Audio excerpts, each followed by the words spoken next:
couple of years ago, I was in an airport lounge. It was probably at the beginning of the huge swell of the popularity of tablets. And as I was waiting for my flight, a young man was talking very affectionately to his girlfriend on one of these apps. And they were having a very, I would say, engaged conversation. And at the end of the conversation, as they were calling our flight, he picked up the tablet and he kissed it. I was astonished by that because for a moment he forgot that he was kissing a piece of glass that wasn't really his girlfriend. And he wasn't going to get, it's not the same as a real kiss. It's like an emoji on the bottom of an email. Life has certainly moved on from the days when the only way we could build and nurture relationships was by meeting face to face in coffee houses or each other's living rooms. Now, we're able to connect with millions of people through one screen without ever leaving our bedroom or venturing out into the real world. Over thousands of years, humans have developed sophisticated mechanisms for building communities. So in the age of the internet, to what extent does technology help us build meaningful relationships?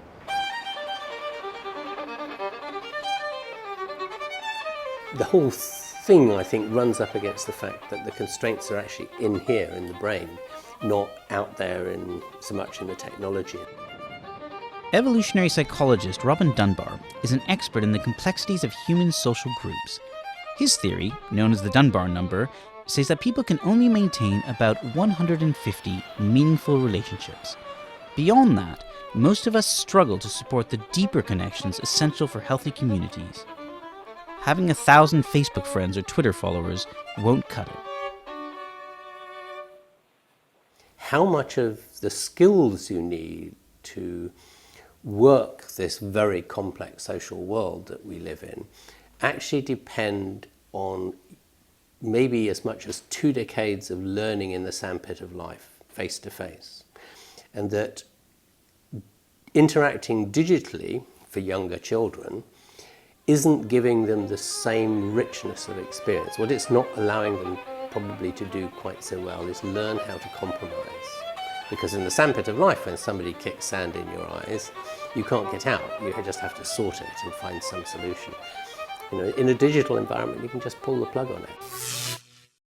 Dunbar says it won't be clear what effect internet technology will have on human developmental psychology for at least a generation once the first group of digital natives gets older.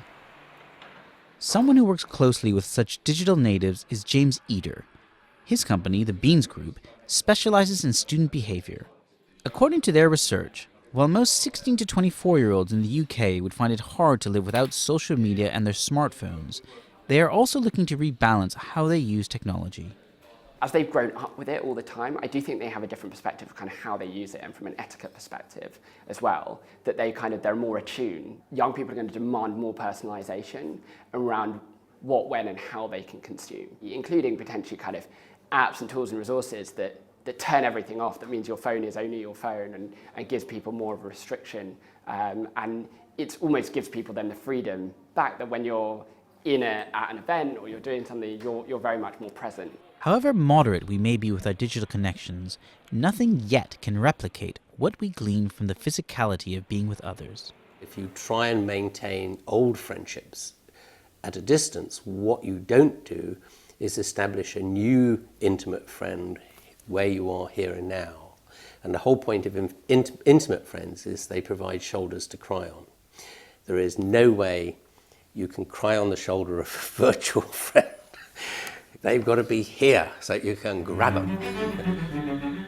New evidence shows that people feel more lonely even as we become increasingly connected online. The digital world undoubtedly provides some powerful tools, but not, it would seem, for building complex human relationships. Psychologist and writer Susan Pinker argues for what she calls the biological cascade of events that take place when we meet people face to face. We have hormones and neurotransmitters that are secreted that frankly make us feel great. Dopamine feels good. Oxytocin makes us feel connected to the other person. It binds teams together and it affects our immunity. So one of the implications of reduced face-to-face contact is that it reduces your likelihood of surviving. If you're socially isolated, whether you think it's a problem or not, or living alone, all of those reduce your lifespan 30% compared to your peers who have much more regular contact. But social media are evolving constantly, so perhaps they may yet come up with the answer to the problem they have inadvertently created. I kind of remain eternally optimistic because I think what the techies are very good at is finding solutions once they realize what the problem is. It's just a matter of time. They will no doubt find a way.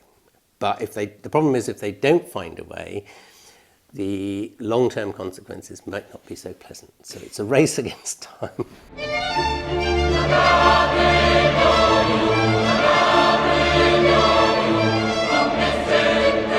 Religion has historically been one of the most effective forces at binding communities. Today, social media is comparable in its reach. While the Roman Catholic Church may boast 1.2 billion members, Facebook has already amassed 1.3 billion users in just 11 years. The success of social media highlights how technology has become increasingly fundamental to the way we interact with each other. And its evolution will likely decide the nature of our relationships in the decades to come. But the challenge will be to find a better way of replicating online the emotional value we get from human contact out here in the real world. Ravi Mattu, Financial Times, London.